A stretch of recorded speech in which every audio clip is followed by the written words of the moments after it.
وكان الله بكل شيء عليما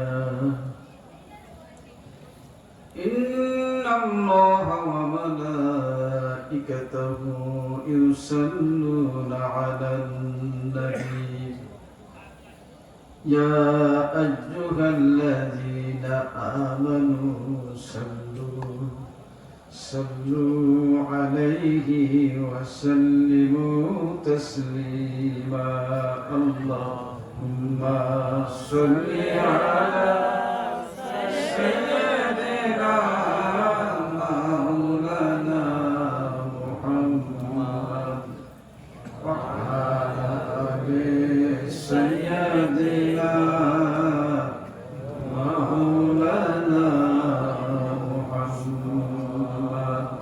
اللهم صل على سيدنا مولانا محمد وعلى آل سيدنا مولانا محمد इश्क महबूब खुदा जिस दिल में हासिल नहीं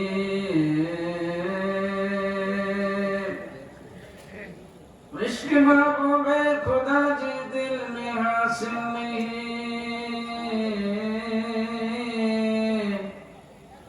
लाखों में हो मगर ईमान में कामिल नहीं अल्लाहुम्मा सल्ली अला सय्यदिना मौलाना मुहम्मद वअला आलि सय्यदिना मौलाना मुहम्मद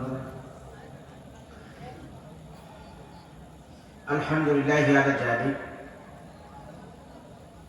सुब्हानल्लाहि व बिहम्दिही सुब्हानल्लाहिल अज़ीम ला इलाहा इल्लल्लाह वहदहु ला शरीका लहु लहुल मुल्कु व लहुल हम्द युहयी व युमीतु व हुवा अला कुल्लि शैइन कदीर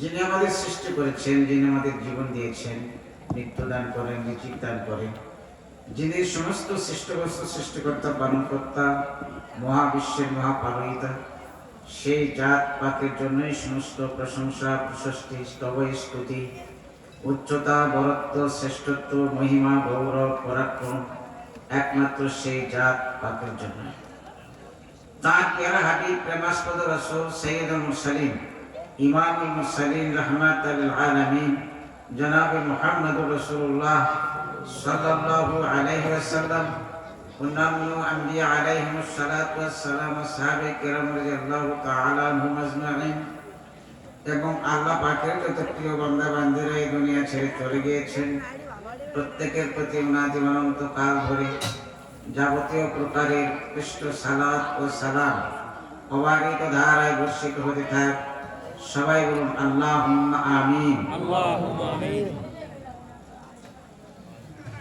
আমরা আল্লাহ পাকের বান্দা আল্লাহ পাকের গোলাম আল্লাহ পাকের দাস তিনি আমাদের মাবুদ তিনি আমাদের মনিব আমরা তার গোলাম এটাই হচ্ছে আমাদের পরিচয় এটাই মূল পরিচয় পৃথিবীতে যত বড় পরিচয় আমরা পরিচিত হই না কেন কবি দার্শনিক সাহিত্যিক বিজ্ঞানী ধনাঢ্যশালী ব্যক্তি মন্ত্রী প্রাইম মিনিস্টার মিনিস্টার প্রধানমন্ত্রী যে যে পদে লাভ করুক না কেন যে যে বড় বড় পরিচয়ে পরিচিত হোক না কেন এগুলো কিন্তু আমাদের মূল পরিচয় নয় মূল পরিচয় আমরা আল্লাহর গোলাম আল্লাহর বান্দা এই বান্দা হয়ে যারা যেতে পারবে তারাই আল্লাহর কাছে পুরস্কৃত হবে তারাই আল্লাহ পাকের কাছে সম্মানিত হবে সুতরাং এটাই হচ্ছে মূল পরিচয় আর আমাদের মূল কাজ হচ্ছে তার দাসত্ব করা তার গোলামি করা এই গোলামি হতে হবে বিশুদ্ধ ভেজাল মুক্ত নির্ভেজাল গোলামি হতে হবে এতক্ষণ তো আপনারা অনেক ওয়াজ শুনলেন, খুব সুন্দর সুন্দর বক্তব্য আপনাদের কাছে পেশ করেছেন আমাদের আলোচকগণ। আসলে এরকম বক্তব্য যদি সারা রাত হয় আমরা বসে থেকে শুনবো, তাই না? জান্নাত, আমরা জান্নাতের অধিবাসী ছিলাম, আমরা সবাই জান্নাতের অধিবাসী ছিলাম, এখান থেকে দুনিয়ায় এসেছি। সেই জান্নাতে ফিরে যাওয়ার জন্য আল্লাহ রাব্বুল আলামিন আমাদেরকে সুযোগ দিয়েছেন, তোমরা আবার জান্নাতে ফিরে আসতে পারবে। সুবহানাল্লাহ বলবেন না? যে জান্নাত থেকে আমাদেরকে এই দুনিয়ায় পাঠিয়ে দিলেন, সেই জান্নাতে ফিরে যাওয়ার সুযোগ যে আল্লাহ পাক দিলেন, এটা আমাদের জন্য বিরাট একটা নিয়ামত না? ফিরে যেতে হবে, এবং এই ফিরে যাওয়ার জন্য খুব সহজ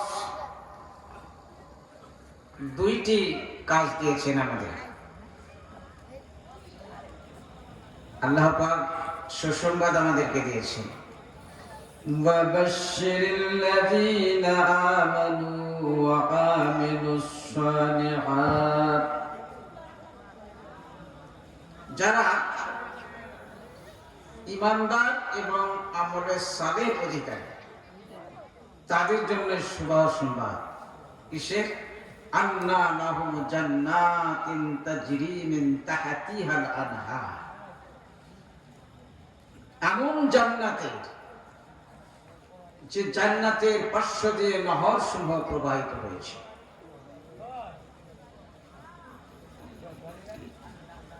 কিসের নহর? দুধের নহর, মধুর নহর, মিষ্ট পানির নহর, শরাবান তহুরার নহর, বিভিন্ন নহর প্রবাহিত হয়েছে। এইখান থেকে জান্নাতবাসীরা তার ইচ্ছা মতো যেটা ইচ্ছা সেটা পান করতে পারবে। সুবহানাল্লাহ। দুনিয়ার মধ্যে আমাদের গভীর আছে, তাই না? ওই কোন নহর গুলো আমরা দেখি, নদী, এগুলো তো গভীর নয়, সমতল ভূমির উপর দিয়ে পানি চলে যাবে। আল্লাহ রাব্বুল আলামিনের কুদরতে কেউ কাউকে স্পর্শ করতে পারবে না, চলে যাচ্ছে সমতল ভূমির উপর দিয়ে। এইখান থেকে যত ইচ্ছা জান্নাতীরা পান করবে, যেটা ইচ্ছা সেটা পান করবে। সবচেয়ে সুস্বাদু যে শরবত হবে সেটা হচ্ছে দ্রাক্ষা তৈরি শরবত। আল্লাহ রাব্বুল আলামিন এই জান্নাতীদের জন্য তৈরি করে রেখেছেন এই শরবতটা, যেটা কিসের দ্বারা তৈরি? আদা চেনেন না? আদা আমরা সবাই চিনি। এই আদাকে পরিশুদ্ধ করে এমনি ভাবে একটা শরবত তৈরি করবে যা অত্যন্ত সুস্বাদু হবে, মিষ্ট হবে। তো যা হোক, এই জান্নাত আল্লাহ রাব্বুল আলামিন দেবে কয়টি শর্তে? সহজ। একটা শর্ত হচ্ছে ঈমান, আর একটা শর্ত হচ্ছে আমলে সালেহ, নেক আমল আমরা বলে থাকি, তাই না? আমলে সালেহ কাকে বলা হয়? আমলে সালেহ শব্দের অর্থই হচ্ছে বিশুদ্ধ আমল। কি আমল?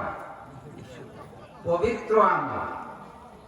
এটাই হচ্ছে আমলে সালেহ। আমল, নেক আমল মানে ভালো আমল এই না। ভালো আমল হলেও সেটা হতে হবে বিশুদ্ধ আমল। এই যে বিশুদ্ধ অর্থ আমি এখানে বললাম আমলে সালেহকে, তার প্রমাণ আরেকটা হাদিস দ্বারা আমি আপনাদেরকে দিচ্ছি। আমলে সালেহর অধিকারী যারা, তারা বিশুদ্ধ আমলের অধিকারী। যেমন আল্লাহ রাসূল সাল্লাল্লাহু আলাইহি ওয়াসাল্লাম বলেছেন, আলা ইন্না ফিল জাসাদি লাবুদ্দাতুন ইযা সাদুহাত সাদুহাল জাসাদু কুল্লু। এই যে সাদু শব্দের অর্থ আছে সাদুহা, এটা হচ্ছে মাজহুলের সিগা নিয়ে আসা হয়েছে, যার মূল শব্দ হচ্ছে সাদ লাম আর হা। আর আমলে সালেহ যেটা, সেটারও মূল অক্ষর হচ্ছে সাদ লাম হা। সাবধান শব্দ থেকে সালেহ শব্দের উৎপত্তি, সালুহা শব্দের উৎপত্তি, সালিহিন শব্দের উৎপত্তি, এগুলো সব ওই সালুহন শব্দ থেকে আসছে, যার অর্থ হচ্ছে বিশুদ্ধ, যে শব্দের অর্থ হচ্ছে কি? বিশুদ্ধ। এই জন্য শুধু নেক আমল হলে হবে না। নেক আমল নয়, ভালো আমল নয়, ভালো আমল সবগুলো নেই। যা আমরা করব সেটা হচ্ছে বিশুদ্ধ আমল। আল্লাহ পাক এই কথার দিকে ইঙ্গিত করে বলেছেন, ইন্নাল্লাযীনা আমানু ওয়া আমিলুস সালিহাত লাহুম জান্নাতুন তাজরি মিন তাহতিহাল আনহার। যারা বিশুদ্ধ আমলের অধিকারী হবে তাদের জন্য। বিশুদ্ধ আমল যদি ঈমানের সঙ্গে সঙ্গে থাকে তাহলে ওই ব্যক্তিটা আর সাধারণ মুমিন থাকে না, ওই ব্যক্তিটা আল্লাহর ওলি হয়ে যায়। জোরে বলুন সুবহানাল্লাহ। কি হয়ে যায়? আল্লাহর ওলি হয়ে যায়। আর যখন কোন বান্দাকে আল্লাহ তার ওলি হিসাবে গ্রহণ করে নেয়, ওলি মানে কি? এই ওলি, বান্দার ওলি হওয়া মানে বান্দা আল্লাহর প্রিয়জন, আল্লাহর বন্ধু হিসাবে তিনি গ্রহণ করেন। আর আল্লাহ যখন বলেন যে আমি বান্দার ওলি, তখন এই সেখানে অর্থ হবে আমি বান্দার আমিও বন্ধু হয়ে যাই এবং তার অভিভাবক হয়ে যায়। সুবহানাল্লাহ। সুতরাং যে ব্যক্তিকে আল্লাহ রাব্বুল আলামিন বন্ধু হিসাবে গ্রহণ করে নেয়, ওই ব্যক্তির আর কোনো ভয় থাকতে পারে? আলা ইন্না আউলিয়া আল্লাহি লা খাউফুন আলাইহিম ওয়া লা হুম ইয়াহজানুন।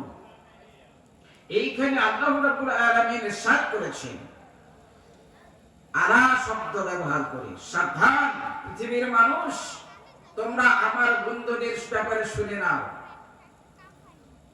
আমার বন্ধুগণ, আমি যাদেরকে ভালোবাসি, যারা আমার প্রিয়জন, তাদের কোনো ভয় নাই, না আছে দুনিয়াতে না আছে আখিরাতে।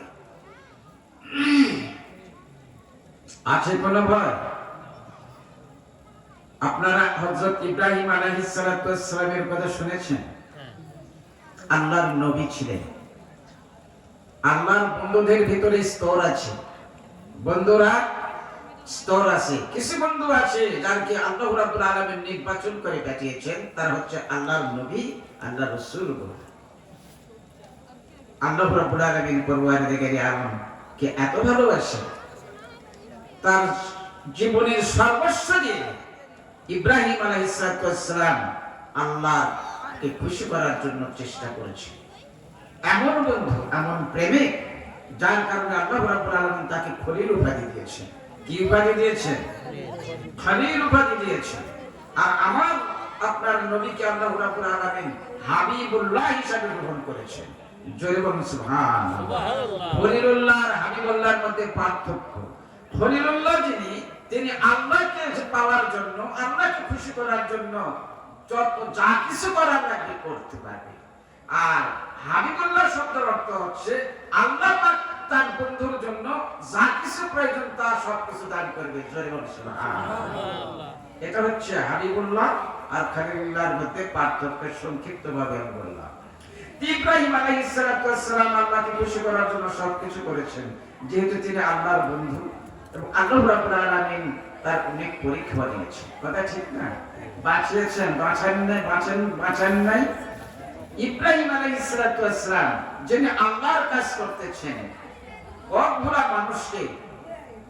গুমরাহ মানুষকে, জাহান্নামের পথের মানুষদেরকে জাহান্নামের থেকে বাঁচিয়ে জান্নাত দান করার জন্য তিনি চেষ্টা করছেন।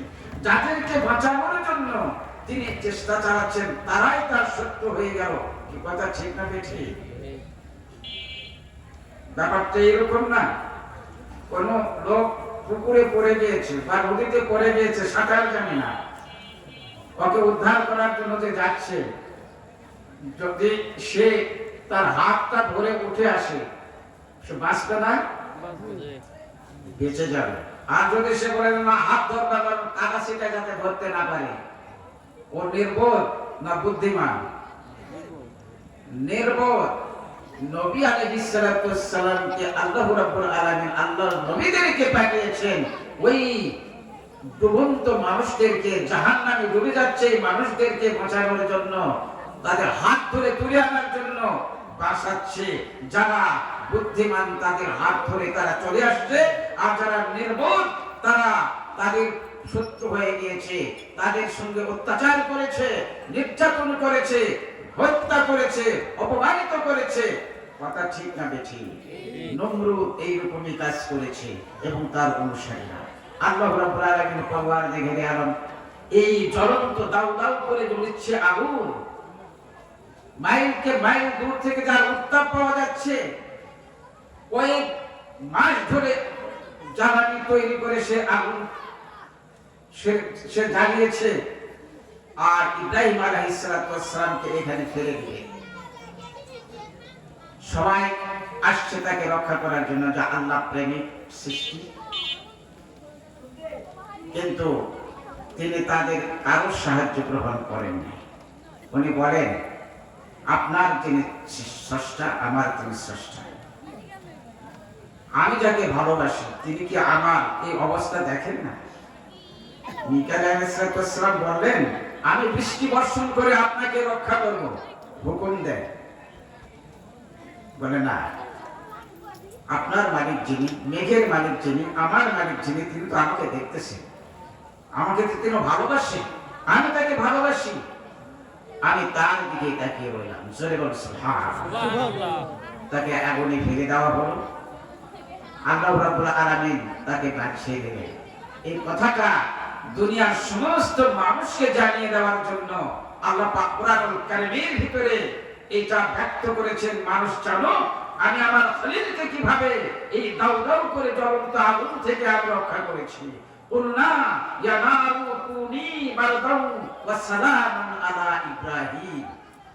যখন আগুনে ফেলে দেওয়া হলো, ও দুনিয়ার মানুষ তোমরা জানাও, যারা আমার ওলিদের সঙ্গে, যারা আমার প্রিয়জনদের সঙ্গে তারা দুশ্মনী করছো, আমি তাদেরকে কিরকম হেফাজত করতে পারি, আমি তাদেরকে কিরকম রক্ষা করতে পারি, তোমরা তাকিয়ে দেখো, কোরআন খুলে দেখো। আমি এটা তোমাদেরকে জানানোর জন্য আমি নোটিশ করে জানিয়ে দিলাম, ইয়া নারু কুনি বারদাউ ওয়া সালামান আলা ইব্রাহিম। শুধু তাদেরকে নোটিশ দিলাম আগুনকে, ও আগুন, আমার সৃষ্টি আগুন, তুমি ইব্রাহিমের উপরে শান্তিদায়ক ঠান্ডা হয়ে যাও। শুধু ঠান্ডা না, শান্তিদায়ক ঠান্ডা, এয়ার কন্ডিশন। এই এত ঠান্ডা হয়ে যেও না যাতে করে আমার খলিল ইব্রাহিম কষ্ট পায়, বরফে পরিণত হয়ে যায়, সর্দি লাগে, ঠান্ডা লাগে, এইরকম নয়। শান্তিদায়ক ঠান্ডা এই আগুনের ভিতরে এসে যেন পায়, এইরকম হয়ে যাও। দেখা গেল ইব্রাহিম আলাইহিস সালাম এই আগুনের ভিতরে নূরের কুচ্ছিত জ্যোতিষ্ময় মহাপুরুষ বসে আছে। নমরুদ তার অট্টালিকার ছাদের উপরে বসে বসে তার পরিষদ বর্গকে নিয়ে দেখছে। ইব্রাহিম পুরে না, আগুনকে লক্ষ্য করে বলছে, আগুন জ্বালিয়ে সারকার করে দাও। আগুনের জবান খুলে যায়। নমরুদ, আমি এই আমার দাহিকা শক্তি আমি হারিয়ে ফেলে দেই নাই।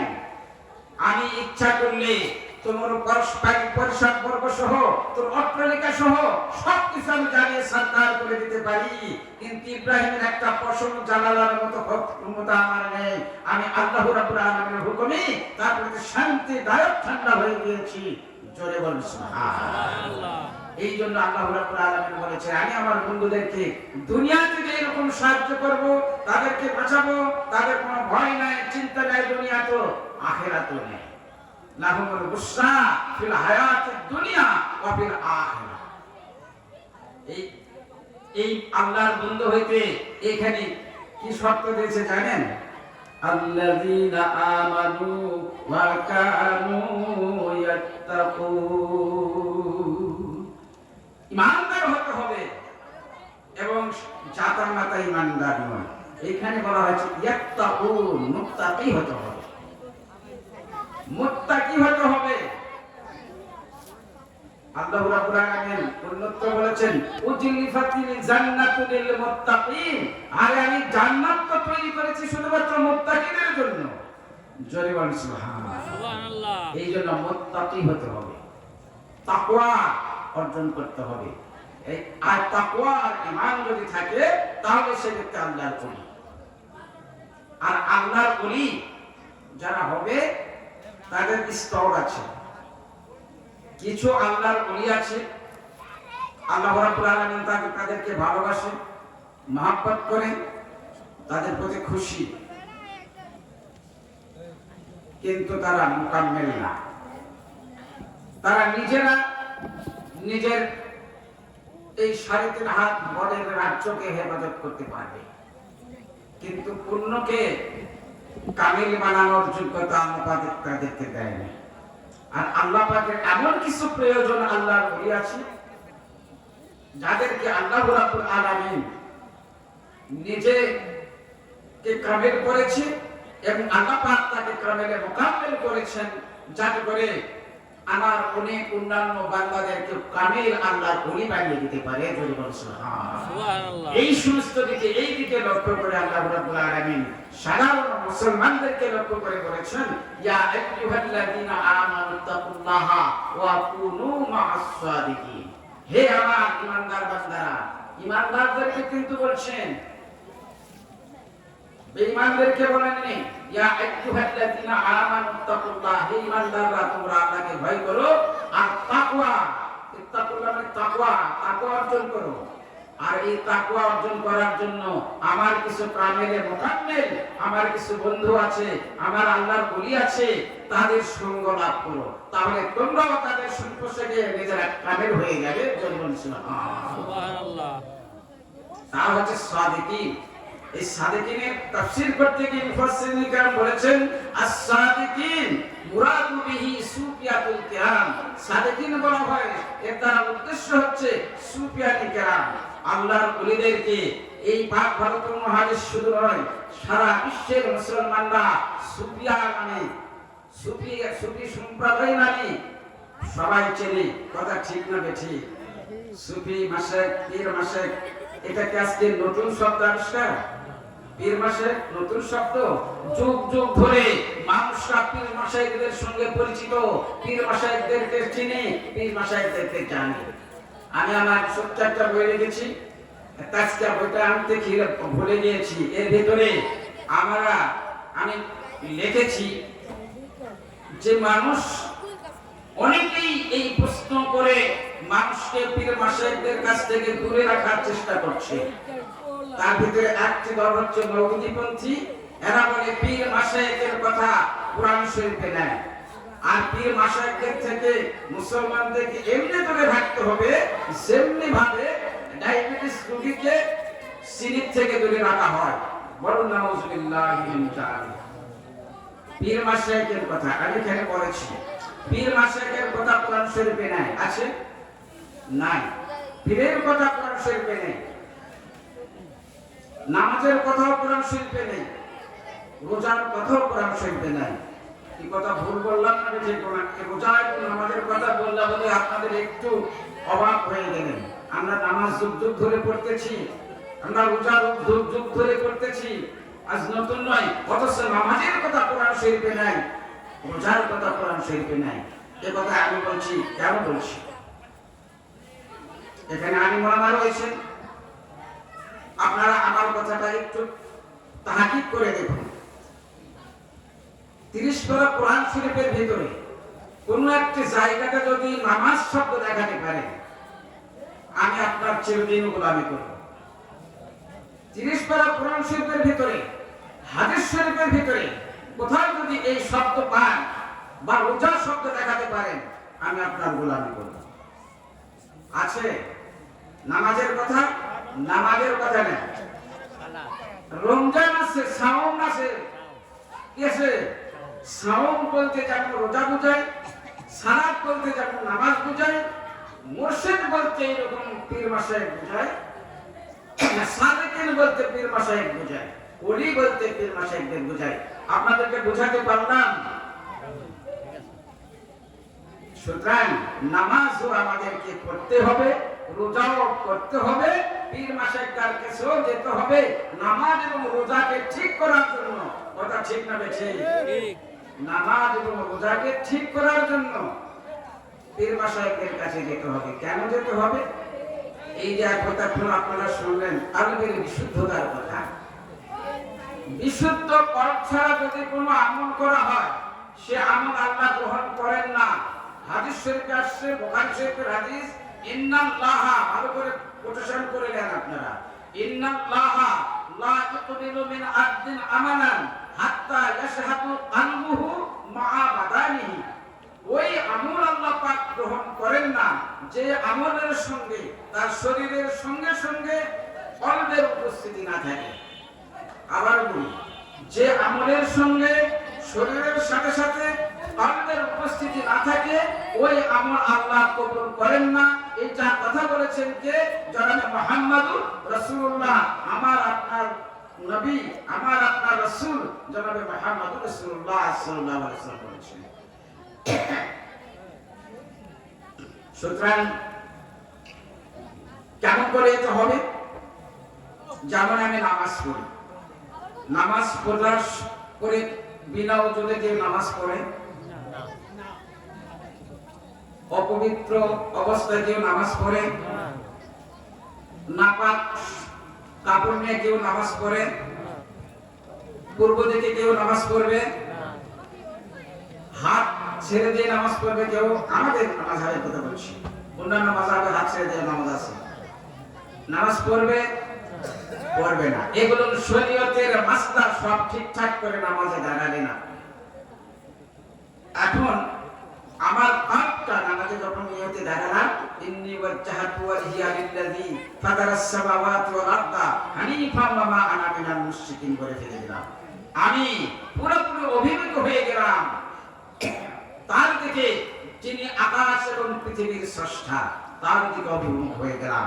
আমের জবান সহকারে, সুরত সহকারে এবং কলব সহকারে আমি তার অভিমুখ হয়ে গেলাম। এই দিকে লক্ষ্য করে আমি দাঁড়ালাম। আল্লাহ রাব্বুল আলামিন বলেন, বান্দা যখন তুমি নামাজে দাঁড়াবে তখন আমার স্মরণ ছাড়া কারো স্মরণ করতে পারবে না। আকিমিস সালাতা লিযিকরি, আল্লাহ বলেন তুমি নামাজ পড়ো একমাত্র আমার স্মরণে, আমার স্মরণ ছাড়া অন্য কারো স্মরণে নামাজ পড়তে পারবে না। কিন্তু আমি যখন নামাজে দাঁড়াই আমার স্মরণটা চলে যায় ক্ষেত বাড়িতে চলে যায়, তাই না? ধানের ভিটাতে চলে যায়, সরষার ভিটাতে চলে যায়, আমার ছেলে সন্তান হাসপাতালে রোগী ওখানে চলে গিয়েছে, আমার আপনজনদের কাছে চলে গেছে, আমার ছেলে থেকে সেই আমেরিকা লন্ডনে সেই ইটালিতে চলে গেছেন আমাদের ভিতরে, আমার অন্তর চাই কি যায় না? এই অবস্থা আমার এই 3.5 হাত বডি কিন্তু যায় না, যায় অন্তর। কোনটা যায়? এই অন্তর। এই কলব যদি আমার চলে যায়, আমি যত নেক আমলই করি না কেন, যত ভালো আমলই করি না কেন, এই আমল আল্লাহ গ্রহণ করবেন না। সুতরাং এই কলবের উপস্থিতির জন্য, কলবের বিশুদ্ধতার জন্য আজ আমাদের এই প্রচেষ্টা। রাসূল সাল্লাল্লাহু আলাইহি ওয়াসাল্লাম যেরকম করেছেন, যা বলেছেন কোরআন এবং হাদিসের আলোকে, আল্লাহর ওলির আগে দিকে মানুষকে কলবের পরিশুদ্ধতার দিকে আহ্বান জানিয়েছেন, আম্বিয়া আলাইহিস সালাম জানিয়েছেন। আমরা ঠিক ওই পথ ধরে আমাদের পূর্বসূরি আউলিয়া ইকরাম, আম্বিয়া আলাইহিস সালাম, পীর মাশায়েখ বুজুর্গানে দ্বীনদের পথ ধরে সাধারণ মানুষকে কমপক্ষে ফরজিয়াত আমলগুলো যাতে বিশুদ্ধ শরীর এবং অন্তর সহকারে করতে পারে, এই প্রচেষ্টায় আমরা চালিয়ে যাচ্ছি। এটা আমাদের জন্য, সবার জন্য আল্লাহর নিয়ামত যে আমাদের মাশায়েখ গুণ, আমাদের এই যে নায়েবে রাসূল গুণ, আল্লাহ পীর মাশায়েখ গুণ এই পথে আমাদেরকে আহ্বান করতেছেন। এটা আমাদের জন্য একটা বিরাট সৌভাগ্য না? বিরাট সৌভাগ্য না? কথা আমি বেশি বাড়াবো না, রাত অনেক হয়ে গিয়েছে। এই পথে যারা আহ্বান করে তাই হচ্ছে আমাদের জন্য বিরাট একটা নিয়ামত। এই সঙ্গটা পাওয়া হচ্ছে আমাদের জন্য বিরাট নিয়ামত। আমরা যে নামাজ পড়ি, এই যে নামাজের ভেতরে দাঁড়িয়ে শপথ নিলাম, অঙ্গীকার করলাম যে কোনো দিকে মুখ চালাবো না, একমাত্র আমার মন এবং দেহ আল্লাহর দিকে দিলাম। এই যে অন্তরটা আমার এদিক সেদিক কে নিয়ে যায়? শয়তান। হাদিস শরীফে আসছে, মানুষ মুসল্লি যখন নামাজে দাঁড়ায় তখন শয়তান তার সূচাগ্র প্রবেশ করে যায়। এই প্রবেশকারী মাঠে ঘাটে পথে প্রান্তরে বিরোধী দিকে নিয়ে যায়। তো শয়তান যতদিন আমাদের কলবে থাকবে, শয়তান তার বন্ধু না শত্রু? এই শত্রু যদি আমাদের থাকে, এখানে এই সম্পদ লাভ করতে দিবে, এই হাতিয়ার লাভ করতে দিবে, জান্নাতে যাওয়ার হাতিয়ার, আল্লাহ প্রেমের হাতিয়ার, আল্লাহর বন্ধু হওয়ার হাতিয়ার, এটা লাভ করতে দিবে? দেবে না। সুতরাং এই মূল জিনিসটা আমাদেরকে দেখিয়ে দিয়েছেন আমাদেরই প্রেমিক সাইয়্যিদুল মুরসালিন রাহমাতাল লিল আলামিন জনাবে মুহাম্মদ রাসূলুল্লাহ, যিনি উম্মতের কান্ডারি, তিনি আমাদেরকে ইঙ্গিত করে দেখিয়ে দিয়েছেন কোথায় কোথায় শয়তান বসে, এই শত্রুকে দমন করার জন্য কি প্রয়োজন, এইটা আমাদেরকে শিক্ষা দিয়ে দিয়েছেন। এই জন্য তিনি বলে গিয়েছেন আশ-শাইতানু জাসিমুন আলা কলবি ইবনে আদম ইযা যাকারাল্লাহ কানাসা ওয়া ইযা গাফালা ওয়াসওয়াসা। শয়তান মানুষের কলবে বসে মানুষকে ওয়াসওয়াসা দেয়, কলবে বসে থাকে প্রত্যেকটা বনি আদমের। আর এই কলবে যখন আল্লাহর জিকির হয়, কি হয়? আল্লাহর জিকির হয় কলবে, তখন শয়তান এখানে আর থাকতে পারে না। এই কলবে জিকির, আল্লাহর জিকিরে যখন নূর তন্ময় হয়ে যায়, আলোকিত হয়ে যায়, তখন আলোকিত জায়গাতে সুরসুরি করতে পারে। আপনি আলোকিত করে রেখেছেন ঘর, এখানে যখন দেখবে আলোটা নিভে গিয়েছে, তখন এখান থেকে নিয়ে চলে যাবে আপনার সম্পদ। কথা ঠিক বলেছি? এই জন্য কলব জিকিরহীন কলব অন্ধকার হয়ে থাকে, নূরহীন হয়ে থাকে। এই জন্য এইখান থেকে আমার ঈমান এবং আমল সব চুরি করে নিয়ে চলে যায়। আর যখন আল্লাহর জিকিরের এই হাতিয়ার দিয়ে, এই নূর দিয়ে যখন আমি কলবটাকে আলোকিত করলাম, এই অস্ত্রকে ভয় করে আল্লাহ আল্লাহ জিকির দ্বারা শুধু আলোকিত হয় না, এটা একটা এত বড় হাতিয়ার, এর সব এর প্রহারকে শয়তান সহ্য করতে পারে না, পালিয়ে চলে যায়। এই জন্য কলবে আল্লাহর জিকির জারি করতে হবে, কলবে আল্লাহর জিকির জারি করতে হবে। কলবে যে আল্লাহর জিকির হয়, এই কথাটা আমার কথা নয়, কুরআনুল কারীমের ভিতরে আল্লাহ পাক ইরশাদ করেছেন ইন্নামাল মুমিনুনা আল্লাযীনা ইযা যুকিরাল্লাহু ওয়াসিলাত কুলুবুহুম। মুমিন তো তারাই যাদের কলবে আল্লাহর জিকির হয়, এই কলবটা যে আল্লাহর জিকিরে যারা প্রকম্পিত হয়। আল্লাহর জিকির যে আপনার কলবে হবে, এই কলবের একটা প্রভাব আছে, তাসির আছে। সেই জিকিরের দ্বারা কলবটা কাঁপতে থাকে, কাঁপতে থাকে। কাঁপলে আপনি বুঝবেন না কাঁপতে আল্লাহর জিকির হচ্ছে কিনা। যখন কাঁপবে তখন আপনি বুঝতে পারবেন। এই জন্য এই কলবে আল্লাহর জিকির যখন হবে, এই যে কাঁপতে থাকে, এই প্রকম্পটা শয়তান আর সহ্য করতে পারে না, চলে যায়। এই জন্য যখনই কলব, আবার বলেছে ইজা গাফালা, যখন জিকির থেকে অমনোযোগী হয়ে যায়, গাফিল হয়ে যায়, তখন শয়তান এসে আবার ওখানে বসে অন্ধকার হয়ে গেল, জিকিরহীন কলব হয়ে গেল, অন্ধকার হয়ে গেল, অস্ত্রহীন হয়ে গেল, তখন তো এখানে শয়তান নিরাপদে বসে থাকতে পারে। কথা ঠিক না বেঠিক? এই যে কলবটাকে যাতে করে সব সময় আলোকিত করে রাখা যায়, সব সময় কলবে অস্ত্র থাকে, এইটার নাম হচ্ছে আল্লাহর জিকির। এই জিকিরের দ্বারা সবসময় কলবকে তন্ময় রাখতে হবে। কেমন করে কলবে সবসময় আল্লাহর জিকির হবে? এমন একটা ইলমের নাম হচ্ছে কলবি ইলম। হাদিস শরীফে আসছে তালাবুল ইলমি ফরিদাতুন আলা কুল্লি মুসলিমিন ওয়া ফি রাওয়ায়াতিল মুসলিমা, প্রত্যেকটি মুসলমান নর নারীর উপরে ইলম অর্জন করা ফরজ। কথা ঠিক না বেঠিক? হাদিস। আবার হাদিস শরীফে আসছে আমির হাসানি আল ইলমু ইলমানি ফাল ইলমু সাবিতুন ফিল কলব ওয়া হুয়া নাফি ওয়া ইলমু সাবিতুন ফিল লিসান ফাযাকা হুজ্জাতুল্লাহি আলা ইবনি আদম। ইলম দুই প্রকার হাদিস শরীফে আসছে, আর এই দুই প্রকার ইলমের ভিতরে কলবি ইলম হচ্ছে উপকারী ইলম। কলবি ইলম হচ্ছে উপকারী ইলম, আর আরেক প্রকার ইলম জবানি ইলম, এটা আল্লাহর পক্ষ থেকে বান্দার জন্য দলিল। তো সুতরাং এই যে শরীয়তের বাহ্যিক ইলম এবং বাহ্যিক আমল, এগুলো সবকে আল্লাহর কাছে গ্রহণযোগ্য হওয়ার জন্য যে ইলম, সেটা হচ্ছে কলবি ইলম। এই ইলমে হচ্ছে উপকৃত হবে। এই ইলমের দ্বারা যখন কলব সালিম হয়ে যাবে, আপনার আমল বেশি লাগবে না। আল্লাহ রাসূল বলেছেন আখলিস দীনাক ইয়াকফিকা আমালাল কারীম, ইয়াকফিকা আমালাল কারীম। তুমি তোমার খালিস করো দিন ধর্মকে, খালিস নির্ভেজাল ইবাদত করো, অন্তর এবং বাহ্যিক শরীর নিয়ে। এই ইবাদত যদি কম করো, তার নাজাতের জন্য তোমার যথেষ্ট। জোরে বলো সুবহানাল্লাহ। এই আমল নিয়ে যখন আল্লাহর কাছে যাব, আল্লাহ রাব্বুল আলামিন কলব সালিম। এই জন্য প্রত্যেকটি মুসলমানকে কমপক্ষে কলবে সালিম অর্জন করা ফরজ। কেননা কলবে সালিম নিয়ে যাওয়ার জন্য আল্লাহ পাক আদেশ করেছেন। আল্লাহ পাক আদেশ করেছেন কেমন ভাবে? ইয়া আইয়ুহাল্লাযীনা আমানুত্তাকুল্লাহা হাক্কা তুকাতিহি ওয়া লা তামুতুন্না ইল্লা ওয়া আনতুম মুসলিমুন। আল্লাহ পাক বলেন, হে মুসলমানরা, হে ঈমানদাররা, তোমরা আল্লাহকে ভয় করার মতো করো। এখানেও তাকওয়ার কথা এসেছে। তাকওয়ার কথা বারবার কি জন্য বলছি আল্লাহ পাক জানেন? তাকওয়াই হচ্ছে একজন মানুষকে প্রকৃত মুমিন বানাতে পারে।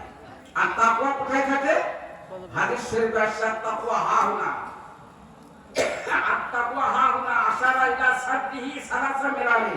আল্লাহ রাসূল আঙ্গুল দ্বারা ইশারা করে বলেছে তাকওয়া হাউনা, এই সাদরে থাকে, ইলা সাদরিহি সালাসা মিরামি, তিনবার ইঙ্গিত করে বলেছেন তাকওয়া এই পক্ষে থাকে, অর্থাৎ কলবে থাকে। এটা বুখারী শরীফ, মুসলিম শরীফ, নাসাই শরীফ, ইবনে মাজাহ, তিরমিজি, এই প্রত্যেকটা সহিহ হাদিসের কিতাবে বের এসেছে এই হাদিসটা।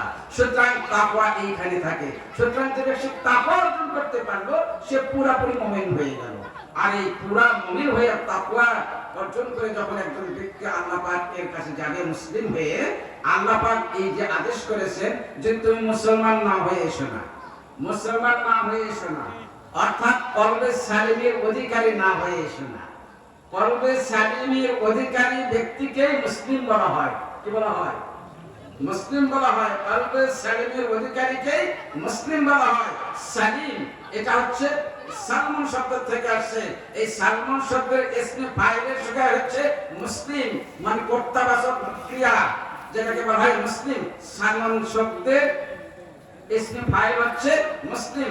যে ব্যক্তি কলবে সালিমের অধিকারী ওই ব্যক্তি মুসলিম। সুতরাং এই মুসলিম হয়ে যেতে পারলে আল্লাহ পাকের কাছে সেই উপকৃত হবে।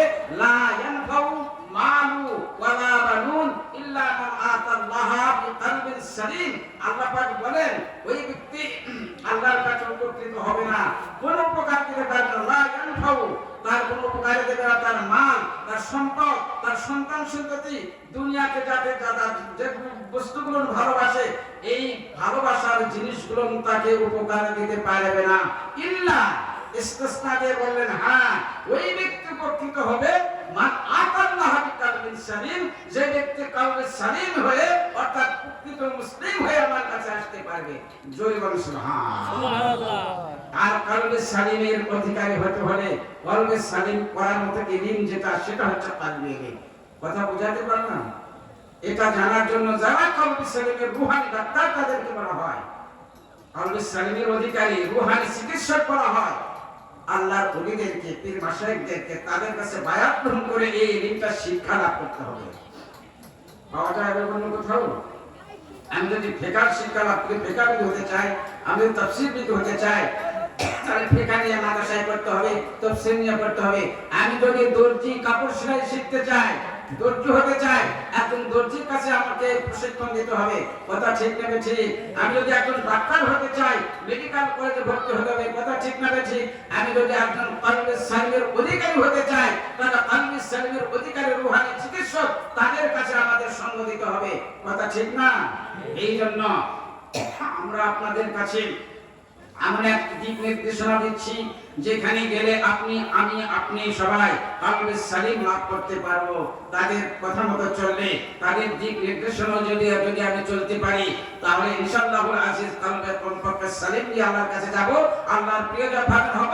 আর এই যে প্রতিশ্রুত জান্নাত যেটা আল্লাহ পাক আমাদেরকে ঘোষণা দিয়েছেন, এটা লাভ করতে পারবো, এমনি না। এই জন্য আমাদের এখানে মাশায়েখগণ রয়েছেন, আপনারা জিনিসটা বুঝেছেন। আমাদের কলবে সালিমের লাভ দরকার কিনা? দরকার। হাত তুলে দেখান তো কার কার দরকার। আচ্ছা ঠিক আছে, হাত নামান। যদি দরকার হয় তাহলে আমি আপনাদেরকে আহ্বান জানাচ্ছি এবং নিবেদন করছি বিনয়ের সঙ্গে যে আসুন, আমাদেরকে এখানে সাহেব করেছেন, আপনারা তাদের কাছে বায়াত গ্রহণ করেন। বায়াত গ্রহণ করে এই ইলম অর্জন করার প্রচেষ্টায় লিপ্ত হন। একটা কথা জেনে রাখবেন, বায়াত গ্রহণ করে যদি আপনি কোনো কিছুই লাভ করতে না পারেন, কমপক্ষে এই যে সোনার শিকলের সঙ্গে আমরা নিজেকে আবদ্ধ করলাম, আল্লাহ পাক পরওয়ারদিগারে আলম তাদের ভালোবাসার কারণে, তাদের সঙ্গে থাকার কারণে কিয়ামতের ময়দানে তাদের সঙ্গে আমাকে হাসর নাসর করে জান্নাত দান করবেন। সুবহানাল্লাহ। যেমন আল্লাহ রাসূল বলেছেন, ইন্নাকা আনতা মা আহাবাবতা, তুমি যাকে ভালোবাসো তার সঙ্গেই তুমি পরকালে থাকবে। আল্লাহর ওলিদের সঙ্গে ভালোবাসা রাখি, এবং তাদের কাছে বায়াত গ্রহণ করি, তাদের সঙ্গ লাভ করি। আপনাদের সবাইকে এই আহ্বান জানিয়ে আমার এই সংক্ষিপ্ত বক্তব্য শেষ করলাম। আল্লাহ পাক আপনাদেরকে আমাদেরকে সবাইকে কবুল করে নিন। আসুন যারা বায়াত গ্রহণ করবেন সামনে আসুন। বায়াতের পরে ইনশাআল্লাহ মিলাদ ক্যাম্প করে আখির মিলাদ করে দেওয়া হবে। আসুন যারা বায়াত গ্রহণ করবেন সামনে এগিয়ে আসুন।